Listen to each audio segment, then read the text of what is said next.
ঘটনা আমার মনে পড়ছে।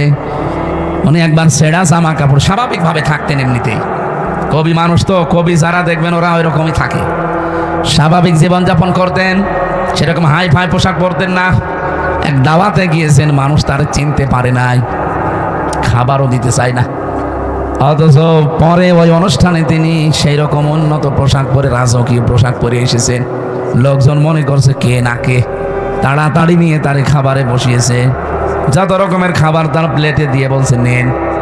উনি খাবার খাওয়া বাদ দিয়ে একটা একটা করে সব পকেটে তুলছে। লোকজন বলছে আপনি পাগল হয়ে গেছেন? বলে না, পাগল তোমরা, এতক্ষণ পর্যন্ত আমি এসেছিলাম, সম্মান আমাকে করনি, করেছো আমার এই পোশাককে, এই জন্য পোশাককেই খাবার খাওয়াচ্ছে, যে খা, আমার দাম নেই, দাম তো তোর। পোশাক এটা কিন্তু মানুষের দাম, সম্মান, মর্যাদা বাড়িয়ে দেয়। স্বামী স্ত্রীর সম্পর্ক হওয়া দরকার ঠিক।